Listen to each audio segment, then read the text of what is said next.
You know that feeling, right? You've got this brilliant idea in your head, but when you try to explain it, you can just see people's eyes glazing over. Or maybe you just wish you could connect a little bit better with the people in your life. Well, we're going to dive into that because we are about to break down how you can completely transform the way you communicate. Oh, does this hit home or what? You're right in the middle of a sentence, your mouth is going, but your brain just stalls. And suddenly you have no idea where you were going with it. It's that awful feeling of rambling, and trust me, we have all been there. It is the #1 thing that stands between our great ideas and the impact we want them to have. But what if I told you there's a really straightforward solution? Seriously, it's not about learning fancy $5 words or having a perfect radio voice. It all comes down to 3 powerful pillars: clarity, confidence, and connection. If you can master these, you'll go from feeling unheard to being completely unforgettable. So let's first talk about what I call the communication trap.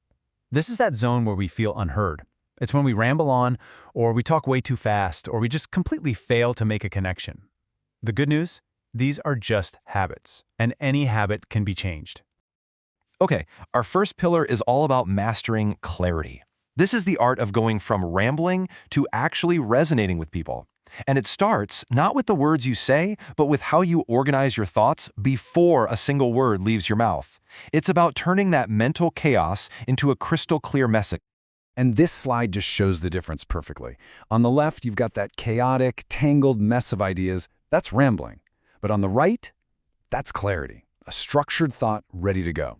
It's the difference between saying, so I was kind of thinking that, maybe we could, versus saying, we need to post on social media more consistently to drive engagement. See? One is hesitant, the other is pure authority. So how do you get that clarity on the spot? You use something called the 3-2-1 framework. Just think of it like a cheat code for your brain. It gives you an instant structure. So when someone asks you a question, instead of panicking, your brain just picks one of these simple paths to follow. And this shows you just how incredibly simple it is. Let's say someone asks you about travel. Instead of rambling, you can say, the one thing about travel is that it's magnificent. Boom. Or there are 2 types of travel, regional and international. Or maybe there are 3 steps to travel. Plan it, book it, and go. It literally forces you to stop rambling and get right to the point. All right, so once you've got your thoughts clear, we can move on to pillar 2, projecting confidence. This is how you go from sounding timid to sounding authoritative. It's all about how your body and your voice give your words the weight they truly deserve, letting you control the energy in the room.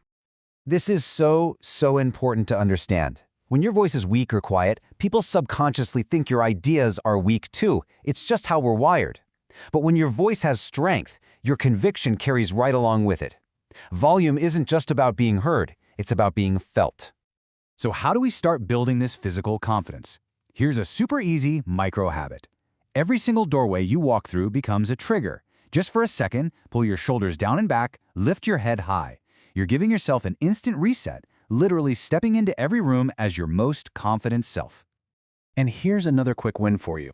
The next time you take a call, just stand up.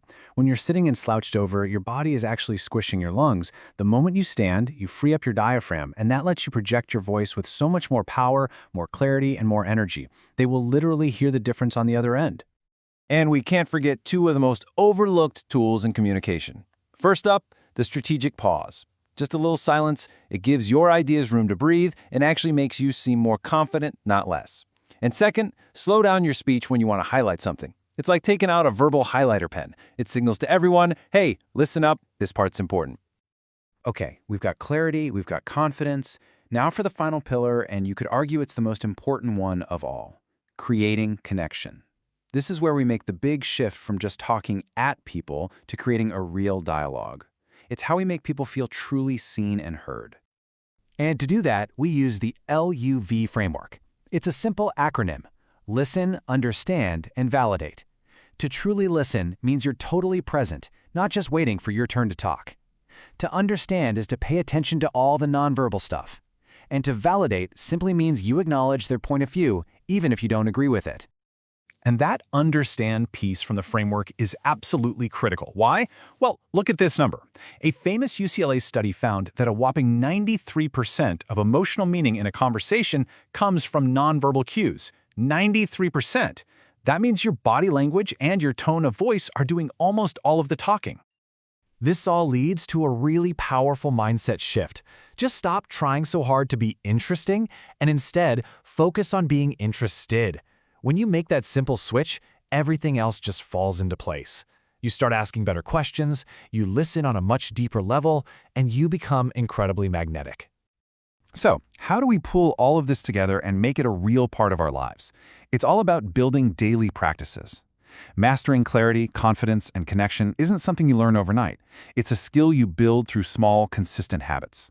The beautiful part is, you can turn your everyday actions into powerful little training sessions. Here are a few you can start with, like today. Instead of typing out a super long text message, try sending a voice note. It forces you to structure your thoughts on the fly. And when you're reading an article or an email, just read one paragraph out loud. It really strengthens that mind-to-mouth connection and boosts your vocal confidence. You know, ultimately, this is what it's all about. Clarity and confidence are just the tools. Connection, that's the real goal. Truly effective communication was never about impressing people. It's about making a lasting emotional impact. Because when you learn to speak with clarity, with confidence, and with real care for the other person, people don't just hear your words, they truly listen.